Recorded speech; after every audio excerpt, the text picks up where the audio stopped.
We have a very bright child here. Thank you, Granny Zelda. What's wrong with the back of its head? What's wrong with the front of yours, you slobber schnitzel?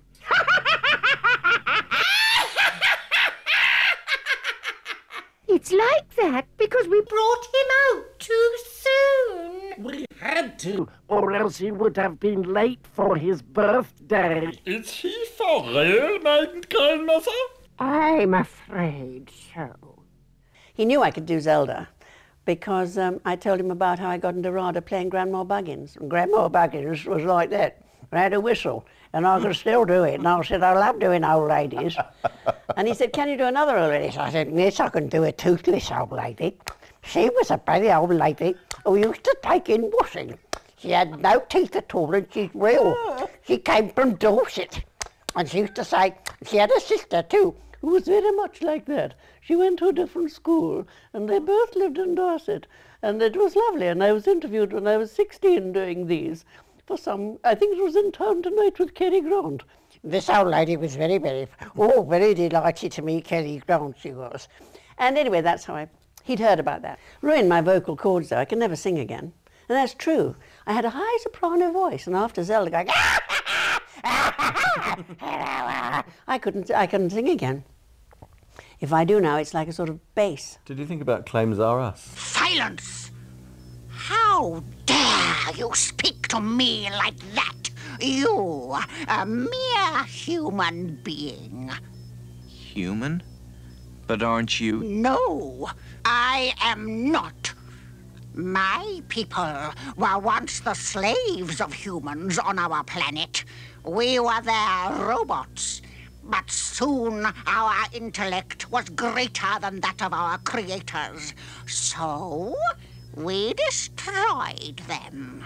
Your android. When I first went down to Bray Studios, he showed me a photograph of the puppet of Neinstein, who at the time had no hair. And he said, and the puppet looked like Humphrey Bogart. And he said, so I said, I was kind of thinking about Humphrey Bogart. Let's try it. So I was going, okay, I do Bogart, it's not a problem. Terrahawks, stay on this channel. This is an emergency. Themes are simple. I never did meet one who didn't understand a slap in the mouth or a slug from a 45. And he said, we all make mistakes, kid. That's why there's rubbers on the end of pencils. What a great line. That's a great line. He said, it doesn't work.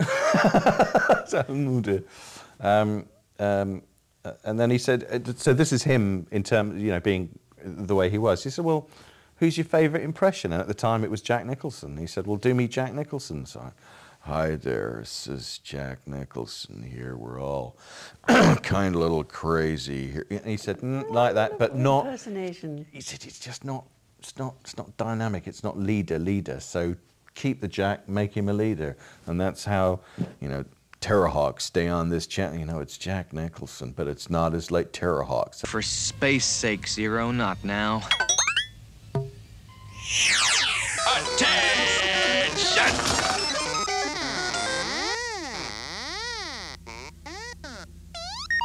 Right, man. Latchby Avenue. This is it. I think the Zeroids were great creations. No one had ever had a ball as a sort of robot before. And Windsor Davis, obviously, taking the biscuit as Sergeant Major Zero.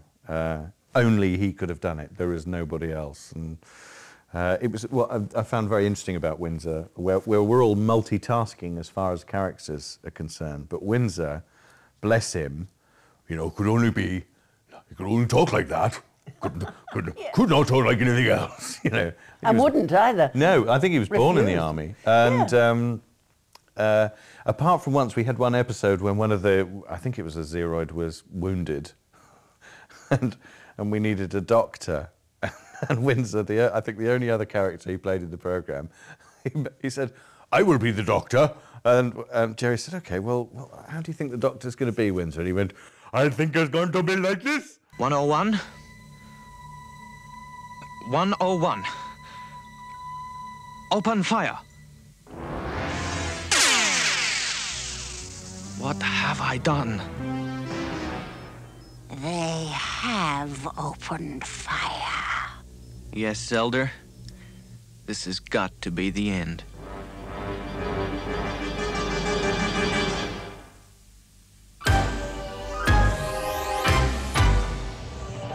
I didn't really like the show.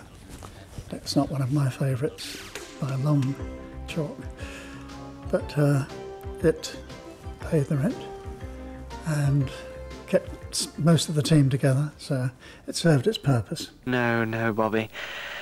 I'm asking you what your favourite character is. Oh, sorry.